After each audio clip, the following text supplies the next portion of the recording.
Maintenant avec notre invité qui est avec nous en ligne, Monsieur Rabi El Yamani. Bonjour.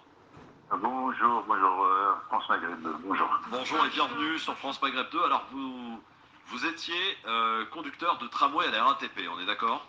On est d'accord, depuis 2001. Vous étiez sur la ligne, donc une ligne de tramway dirigée par la RATP. Vous avez été licencié sans cause réelle ni sérieuse. C'est pas moi qui le dis, c'est évidemment les conseils de prud'homme, selon le terme du conseil des prud'hommes. Vous êtes défendu par par maître Hossein Badi. Racontez-nous un petit peu votre histoire. Vous avez eu un accident, c'est ça, avec le tramway? Il n'y a pas d'accident, d'abord. Je vous dirais, il n'y a pas d'accident, il n'y a jamais eu d'accident. Donc c'est une fausse accusation, une très grosse manipulation de la direction de Socentre Bus Croix-Hiver dans le 15e arrondissement de Paris, oui, qui a voulu ma peau. Donc elle a inventé une histoire, pour me détruire, et elle l'a fait. Donc elle a inventé un tel mensonge. Vous le savez très bien, dans les rames, il y a des caméras, sur les quais, il y a des caméras, l'endroit précis, il y a des caméras. Donc, s'il y a une preuve à sortir, s'il fallait la sortir. Donc, il n'y a jamais eu de preuve comme quoi il y a eu un accident. Et moi, le machiniste, je sais qu'il n'y a pas eu d'accident. d'accord. Alors, la RATP vous reproche d'avoir renversé une personne à 60 km/h. Déjà, un tramway, déjà, ça va pas à 60 km/h, on est d'accord? Si, d'accord. La vitesse maximum sur le tramway, c'est 60 km/h. Il y a des endroits où on roule à 10, il y a des endroits à 25, ça dépend des endroits. Et là, c'était sur le pont national, à Porte de Bercy, c'est une ligne droite. Donc, en plus, vous avez l'obligation un peu de rouler vite pour être à l'heure. C'est exigeant. Ouais. Donc, j'étais à 60 km/h. Il y avait une personne derrière un poteau, le poteau le plus gros. Pourquoi le plus gros? Parce qu'il y a un compteur là-dedans. Et la dame, elle s'est cachée derrière le poteau. Et elle avait 5 mètres de large sur le pont, sur tout le long du pont pour prendre ses photos. Elle est venue se cacher là pour que je ne la voie pas en arrivant à une telle vitesse. Et j'étais surpris de la trouver là, à 4-5 mètres. Franchement, mon estomac allait monter à la gorge.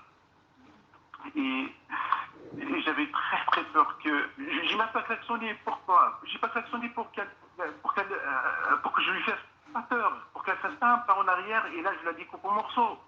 Vous voyez, j'ai pas klaxonné, j'ai pris la bonne décision.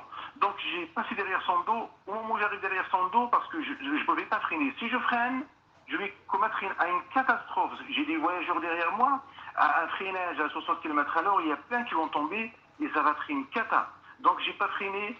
À un moment où j'arrive derrière son dos, elle me regarde d'une façon très très confiante. C'est-à-dire qu'elle m'a vu arriver et elle sait que j'arrive et elle était préparée à tout. C'est-à-dire c'est un commenté par la RATP et c'est honteux. C'est honteux de la part de la RATP. Monsieur Rabi El Yamani, vous accusez la RATP d'avoir monté ce coup avec la présence de cette femme. À 1000%. À 1000%, ils ont... Pourquoi, selon vous? Quel est l'intérêt? Pourquoi?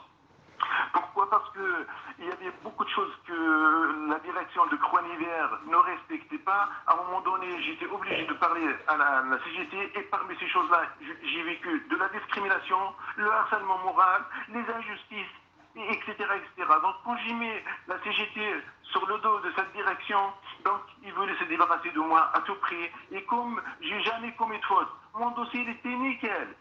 Jamais de retard, jamais d'absence illégale, jamais, plus rien. Donc il fallait qu'ils inventent un truc. Il fallait qu'ils inventent un mensonge honteux, un mensonge qui ne reflète pas l'image de la RATP. Pourquoi vous n'avez pas demandé à changer de dépôt éventuellement si l'ambiance était tellement aussi voilà, désastreuse? À un moment donné, oui, j'ai demandé à changer. Sauf que la CGT, comme ils étaient en conflit et j'étais là inclus là-dedans, suite à l'harcèlement moral, etc., il m'a dit non, oh, tu pars pas dans cette période-là, il faut d'abord qu'on met les choses claires. Et après, tu pars. Et donc, on a fini les choses, et après, les choses sont remises dans le bon sens.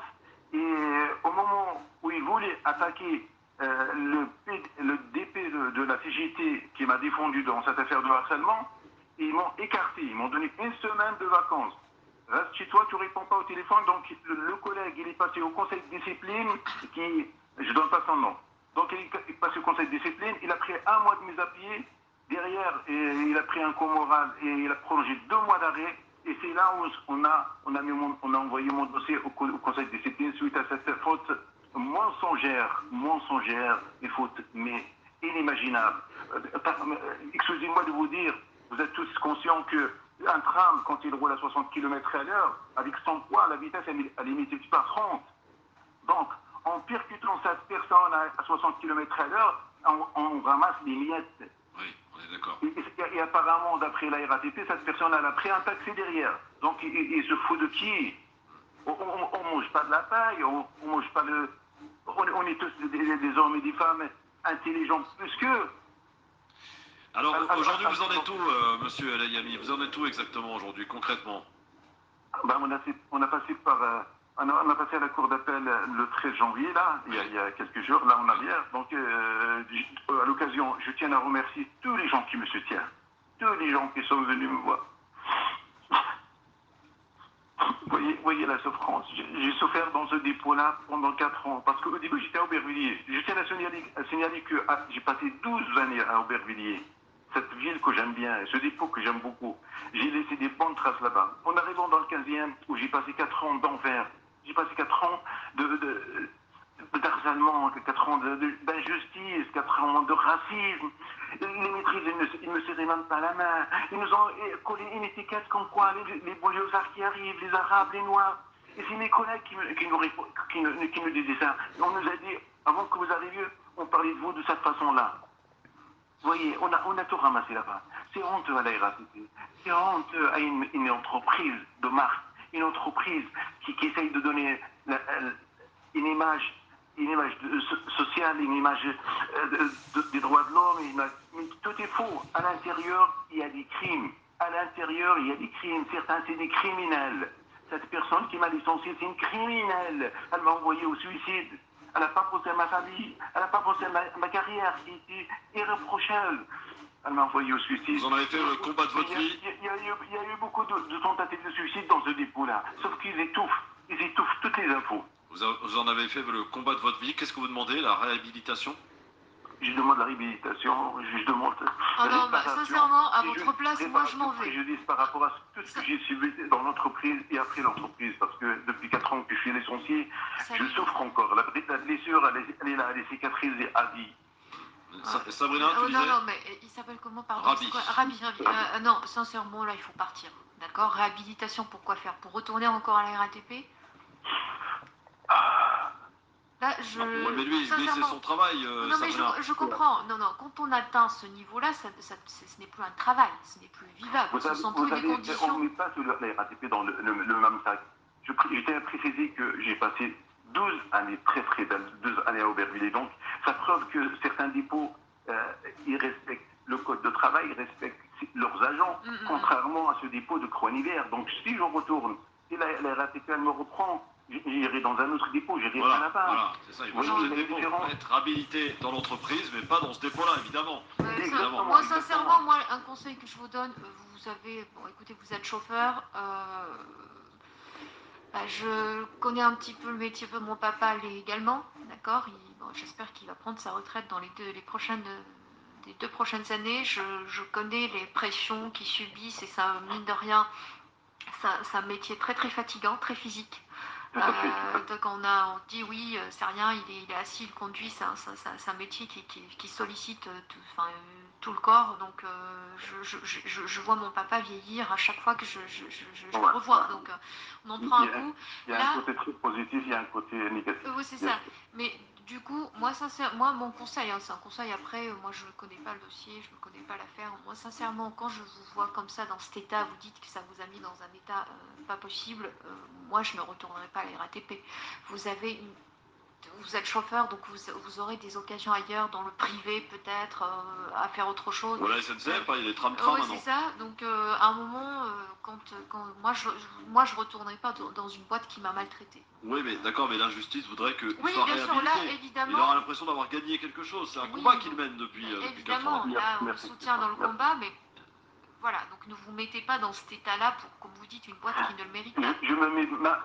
On m'a mis dans cet état, madame. Excusez-moi, on m'a mis dans cet état. Je ne l'ai pas cherché, je ne l'ai pas inventé.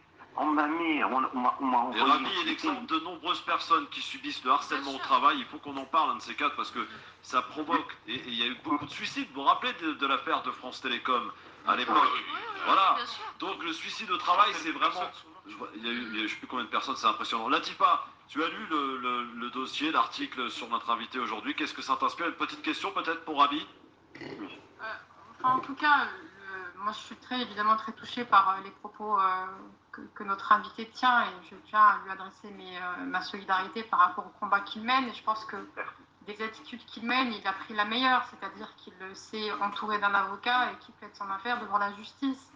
Et je pense que c'est déjà en soi une victoire, c'est-à-dire qu'il ne sait pas, il a subi, selon ce qu'il nous raconte aujourd'hui, subi un certain nombre d'éléments qui seraient peut-être contraires à la loi. Et je pense que c'est très bien de faire ce qu'il fait, c'est-à-dire porter la justice, porter son dossier devant la justice pour faire entendre ses droits. Je pense que c'est important de le faire et de se faire entendre, quelle que soit l'issue.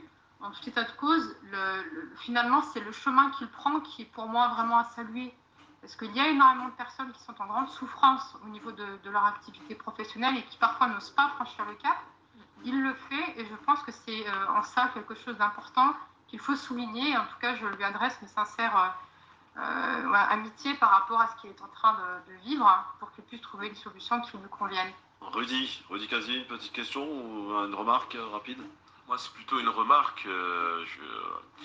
Il semble qu'il y ait une sorte d'omerta en fait sur certains faits qui se passent au sein de la SNCF et on la RATP là, pardon, la RATP. Oui, d'ailleurs, c'est ce à quoi j'emboîtais le pas effectivement à mon propre propos, comme on a pu aussi le voir au travers de certains fonctionnaires de police. C'est la question du racisme, du harcèlement et de bien d'autres sortes de choses en fait qui restent finalement confinées dans un espace où il y a une loi en fait du silence qui peut s'organiser et qui est corrélée malheureusement à des velléités de promotion, etc. etc.